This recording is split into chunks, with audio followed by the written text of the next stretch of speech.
தேனி மக்களவை பெரியகுளம் தொகுதி, ஆண்டிப்பட்டி, போடி, கம்பம் மற்றும் மதுரை மாவட்டத்தில் உள்ள உசிலம்பட்டி, சோழவந்தான் ஆகிய சட்டப்பேரவை தொகுதிகளை உள்ளடக்கியது.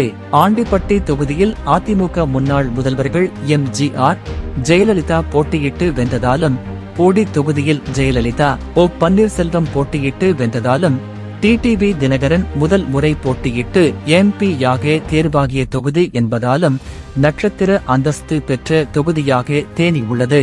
கடந்த எம்பி தேர்தலின் போது 40 முதல் 39 தொகுதிகளில் திமுக கூட்டணி வென்ற போதும் தேனி தொகுதியில் மட்டும் அதிமுக வேட்பாளரும் பன்னீர்செல்வத்தின் மூத்த மகனுமான ரவீந்திரநாத் வென்றார். இதனால் இந்த முறை திமுக நேரடியாக களமிறங்கி வென்றே தீர வேண்டும் என முனைப்பு காட்டியது. திமுக சார்பில் தங்கத்தமிழ்ச்செல்வன், அதிமுக நாராயணசாமி, பாஜக கூட்டணியில் டிடிவி தினகரன், நாம் தமிழர் கட்சி வேட்பாளர் மதன் ஆகியோர் போட்டியிட்டனர். இதில் டிடிவி தினகரனின் தளபதியாக இருந்து தேனி எம்பி தொகுதியில் ஏற்கனவே போட்டியிட்ட தங்கத்தமிழ்ச்செல்வன் இம்முறை குருவையே எதிர்த்து போட்டியிட்டார். இதனால் தேனி தொகுதி எல்லோராலும் கவனிக்கப்படும் தொகுதியாக மாறியது.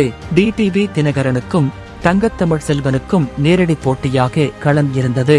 அதிமுக அமமுகவில் இருந்து வந்து திமுக உட்கட்சி பிரச்சனைகளுக்கு காரணமானவர். மூத்த நிர்வாகிகள் உள்ளிட்ட கட்சியினரிடையே இணக்கமாக இல்லாமல் தன்னிச்சையாக செயல்படுகிறார். செல்லும் இடங்களில் வாய் துடுக்காக பேசி மாட்டிக்கொள்கிறார்கள் என புகார்கள் வரிசை கட்டி வாசிக்கப்பட்டது தங்க தமிழ்ச்செல்வன் மீது. இருந்த போதிலும் திமுக வாக்குகள் அனைத்தும் மாறாமல் அப்படியே தங்க தமிழ்ச்செல்வனுக்கு கிடைத்துவிட்டது. அது மட்டுமில்லாது 2 லட்சத்திற்கும் அதிகமான சிறுபான்மையினர் வாக்குகள், பட்டியலின மக்களின் வாக்குகள் மொத்தமாக திமுக அறுவடை செய்திருக்கிறது. கட்சி பிளவு காரணமாக அதிமுக வாக்குகள் நாராயணசாமிக்கும் டிடிவி தினகரனுக்கும் பிரிந்தது திமுகவுக்கு சாதகமாகிவிட்டது.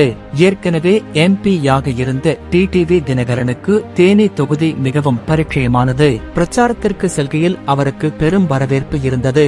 இதனால் அந்த ஆதரவு அனைத்தும் வாக்குகளாக மாறும் என டிடிவி நம்பினார். ஆனால் தற்போது டிடிவி தினகரன் நேரடியாக போட்டியிடுவதால் கூட்டணி கட்சிகளின் வாக்குகளுடன் தான் சார்ந்த முக்குலத்தோர் சமுதாய வாக்குகளும் பெரும்பாலான அதிமுக வாக்குகளும் கிடைக்கும் என நம்பினார். அவர் எதிர்பார்த்ததைப் போல அந்த வாக்குகள் முழுமையாக டிடிவிக்கு கிடைக்கவில்லை.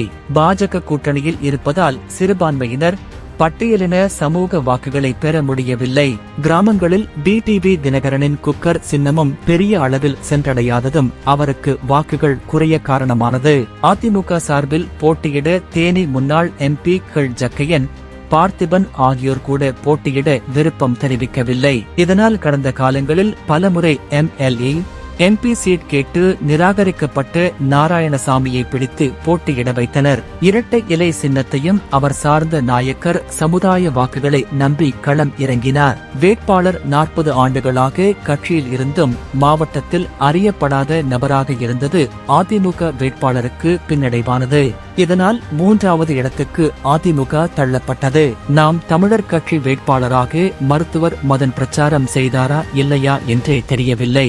நாம் தமிழர் கட்சியின் தலைமை ஒருங்கிணைப்பாளர் சீமான் வந்தபோதும் அக்கட்சியின் முக்கிய நிர்வாகிகள் சிலர் வந்தபோது மட்டுமே பரப்புரையில் ஈடுபட்டார். ஆனால் நாம் தமிழர் கட்சி தம்பிகள் தெரு தெருவாக களத்தில் இறங்கி வேலை பார்த்தனர். இதனால் கடந்த தேர்தல்களை விட இம்முறை கூடுதலான வாக்குகளை நாம் தமிழர் கட்சி பெற்றிருக்கிறது. தங்க தமிழ்ச்செல்வன் 2,78,825 வாக்கு வித்தியாசத்தில் வெற்றி பெற்றார். தேனியில் தினகரன் கடும் போட்டி அளிப்பார் என்றே எதிர்பார்க்கப்பட்டது.